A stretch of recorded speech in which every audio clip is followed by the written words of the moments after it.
Right, let's move down a division. Let's go to the bottom of it as well. We're going to talk about Paul Tisdale, who was only recently appointed as manager of Bristol Rovers. It follows on from a tumultuous spell at MK Dons and great success at Exeter in League Two prior to that. Tisdale, one of the game's more interesting characters, and certainly I think the snappiest of dressers as well. I don't think anyone can compete with him in those stakes.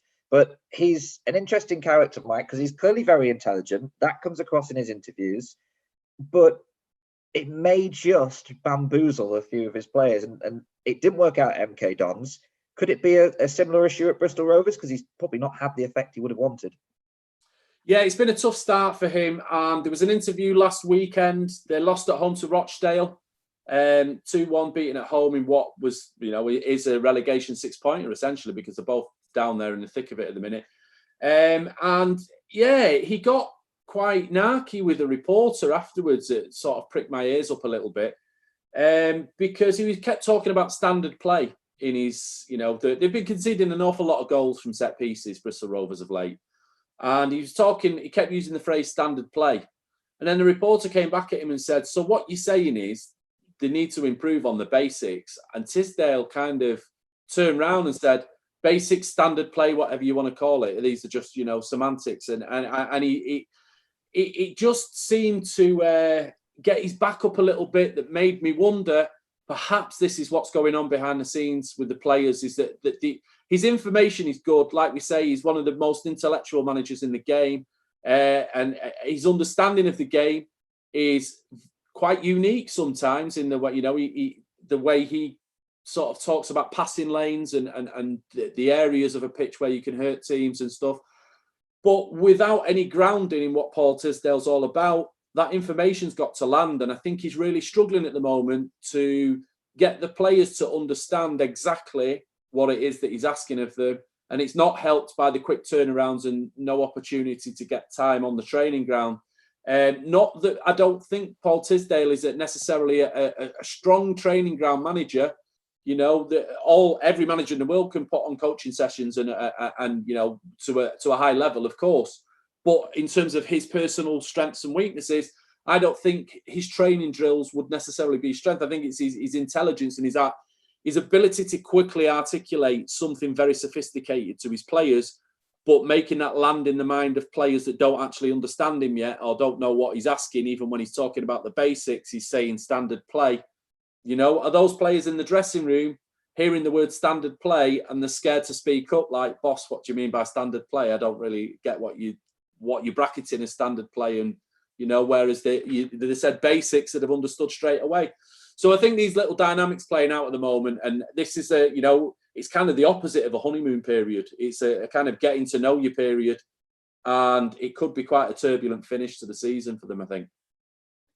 Does he need a specific type of player then? Because I know this was spoken about in your Thursday night hangout call. It was a League One hangout call this week, Mike. And you mentioned that at Exeter, and of course he was established there, but things didn't always go right, certainly not from the start. But once they got a bit of momentum and they got rolling and he had his own players in, things went very, very right, of course, for several years. A lot of players came out, spoke after the match, were quite articulate. I know David Wheeler is one example who he's appeared on numerous podcasts that I've heard, and he's spoken as well after the game. He's clearly a very intelligent guy. He was there at Exeter with Tisdale as well. And I just wonder, were all those players completely up to speed and on Tisdale's level? And is the problem when he's parachuted into a club who, have got a real ragtag bunch of players signed by numerous different managers, it clearly, not all the players are going to be immediately up to speed with what Tisdale wants of them, and certainly the language that you touched upon there. Does he need time to kind of get his own squad together, and that squad being of fairly intelligent players? I think it's definitely a wavelength thing. Yeah, it was brought up on the call. One of the things that was mentioned that, he kind of cut his teeth at Team Bath at university. We work playing with university students, and this was where he developed, his own kind of blueprint, his insights, his way of seeing the game. And then at Exeter, he's after a couple of seasons got them out of non-league. And one of the things I remember about Exeter, is he basically benefited from compound effects. The amount of time he'd been in charge, He was able to surround himself with a certain type of player. And I always remember when I used to watch player interviews at Exeter, that how intelligent the players sounded and how they all looked like they were managers in the making. Virtually every, you would listen to 3-4 different players. I remember Matt Taylor being one of them, who's now the Exeter manager. And, I think when you get a dressing room, I don't think it's necessarily a few years ago, you might have said, this is what came up on the hangout call, is that this kind of football being a working class game, and is Paul Tisdale more of a middle class manager with concepts that, he's bringing his own ideas to football rather than sticking to all the cliched talk that you normally hear around the game. I don't think that's necessarily the case these days. I think a lot of the younger players are keen on their own personal development, and we've spoke about that in recent podcasts. I just think it's a wavelength thing, and it's hard in a short space of time with so many quick turnarounds to really get down to the fine details of what it is you're actually asking and what you actually mean by every little individual nuance of what you're saying. I think this is the thing, is he needs time to either get on the wavelength with the players he inherits, or find players who will get onto his wavelength quickly, who may, I noticed when he's at MK Dons, he brought in some players from Exeter who understood what he would be asking and some of the concepts he was looking to develop there. So, this is very much the thing. It's very much about wavelength. It's very much about, show me, tell me. On a training ground, players like to be shown what to do, literally manhandled, and this is what I ask, and these are where I want you to stand on the pitch, and these are the passes I want you to play. There's no time for that now, but it's not Tisdale's strength anyway. He's very much an information manager. He's very quick on the uptake, very quick, very sharp with his ability to dissect a problem through pattern recognition. And when he passes that information onto a player, it either lands or it doesn't. And this is the thing, is, he can articulate in a way that's very satisfying when you watch an interview from afar, when you're trying to get insights of a game that you're not involved in, or, I've not been to a match yet. I love watching Paul Tisdale interviews because you get a real handle for the pattern of the game, because his information is so rich and so good and so non-cliched. But when you're firing instructions at players who don't necessarily see the game the way you see it and see these patterns, they're just very much technical, what they can do with the body, then this is the problem. That information has got to land with these players, but time's running out. Bristol Rovers are in a relegation battle. But I think the interesting thing is this weekend, they drew 0-0 at Fleetwood. They were beaten 6-1 at Accrington in midweek. And I think Tisdale stripped it back from, okay, let's kind of just forget about the information, what it is. I need a response now. This is about how much you're behind me and how much you're behind the club and how much, you're going to respect yourselves and what we've got to do between now and the end of the season. And he really kind of called the players out for a response.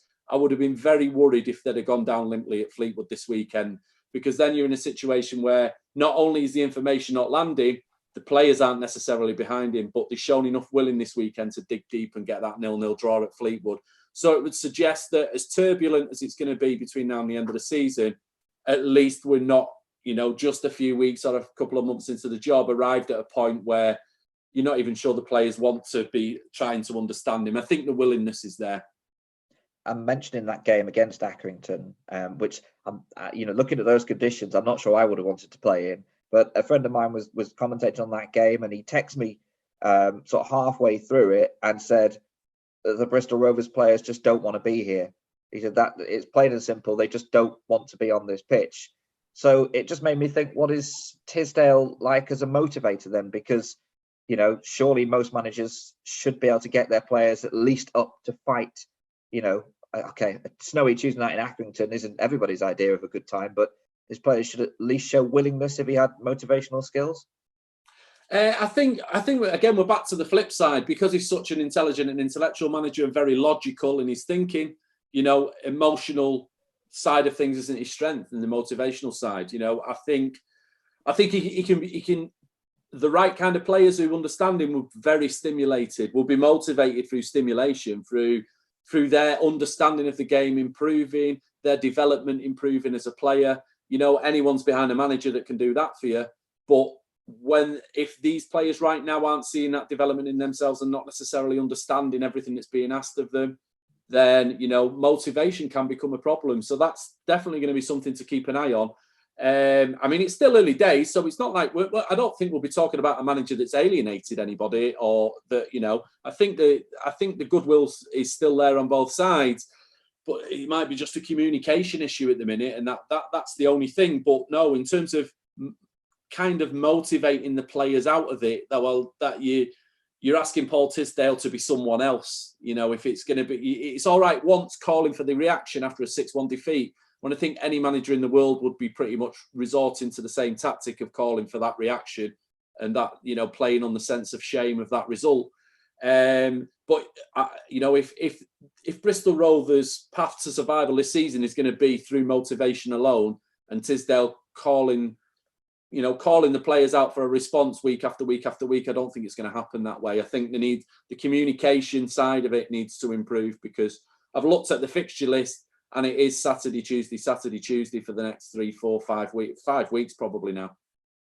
Could part of the problem be that he is so different to Ben Garner, who was his predecessor? Admittedly, Garner wasn't given that long, but Garner was from the Tony Pulis school of tactics, and would have, you mentioned before, actually physically getting the player and saying, you're here on the pitch and this is what you're doing.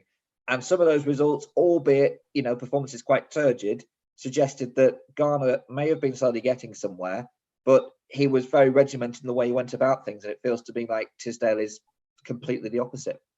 Yeah, absolutely. It's a good connection, yeah. And the Tony Pulis manhandling on the training ground thing, that's what's happened with Bristol Rovers this season.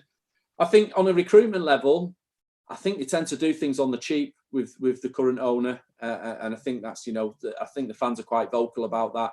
So in terms of recruitment, Garner brought in his own sort of outsourced recruitment last January, I believe. Brought in a company to help him with his recruitment.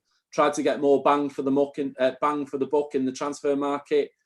But you look at the 11 that Bristol Rovers put on a pitch relative to most of League One, I think you are talking about a bottom 8 side in any case. And, you know, yeah, I think that basically Garner's style was to drill those players. It wasn't great to watch. It was all about, you know, energy management. I think a lot of it was about not overextending yourself too much. Garner was playing to the schedule. He was playing to the Saturday, Tuesday turnarounds of, if you don't extend yourself too much within a game and you take a point in a turgid 0-0, or you snatch a 1-0 win here and there, you know, it's kind of just keep going, the sort of slight edge of, you know, the compound effects of just having that little bit more in the tank week after week. And the deeper you get into the season, the more rewards you get for that.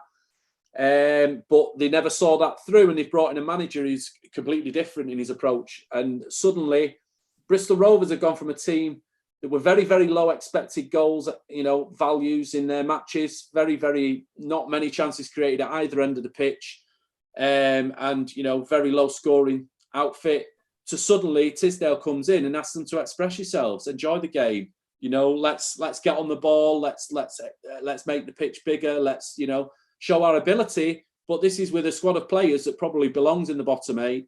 So you turn it into a basketball match, and against 16 teams at League One level, you're probably going to come out on the wrong side more often than not. And that's exactly what's happened. Is they've gone from being a low XG team to probably the highest XG team in the, you know, at both ends of the pitch. But whereas they're not scoring as many goals as chances they're creating at one end, and have been enjoying themselves, they've been conceding loads of goals from set pieces. Now, you know, just as we talk about, you know, emotional effects and mental drain over the course of a season, well, if you're putting all your emotional energy into expressing yourself at the top end of the pitch, is it really a surprise when you're switching off in your own 18-yard box at a set piece? You know, they're being asked to possibly think a lot more on the pitch for themselves within the course of a game, and it's possibly leading to them switching off at set pieces more. Well, a tough ask for Paul Tisdale at Bristol Rovers, and of course some really, really important fixtures coming up over the next few weeks. As Mike mentioned, Saturday, Tuesday is how the schedule will pan out for them. And if you do want to use the profile of Paul Tisdale and everything that Mike's talked about with your betting on League One, on Bristol Rovers, or indeed any club in that bottom half, then there is a free case study, Mike. Yeah. I've been using the Manager Profiling for my betting now since lockdown. I found it very, very helpful. I'm very rewarding. The results have spoke for themselves. Really, been quite spectacular. And yeah, it's basically, we're in a world now dominated by data science and expected goals and things like that. So it's been really exciting to see the game in new ways, and the ways and the things I've learned along the way from using it as a betting tool and a betting strategy, I've put into a case study because I found loads of patterns and loads of ways to understand the game in new ways, applying profiling. So yeah, you can get that. It's a free case study, so the link's in the description below. Just click on the link and go through to the foxpunter.com website and get the case study. It's, like I say, it's free.